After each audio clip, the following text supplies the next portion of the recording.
అది అటువంటి చూపు ఉత్తర ఈశాన్యపు చూపే అవుతుంది.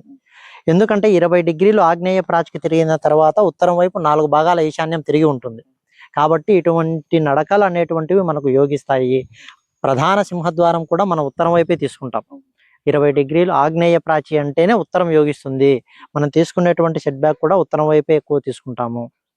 మీకు ఈ స్థలం బాగుంటుంది, చేసుకోవచ్చు, ఇబ్బంది ఏం లేదు, బాగుంటుందమ్మా. స్థలం అయితే బాగానే ఉంటుంది, మీరు చేసుకోవాలనుకుంటే చేసుకోవచ్చు. ఎండు కావద్దు ఎప్పుడు కూడా. ఉత్తర ఈశాన్యం అన్నా కొనసాగింపు ఉండాలి, తూర్పు ఈశాన్యం అన్నా కొనసాగింపు ఉండాలి. అప్పుడే మనకు ఆ గృహానికి యోగిస్తుంది అని చెప్తాం. సార్ ఇప్పుడు ఏమంటే నా పేరు గురుప్రసాద్ మణికుమారి.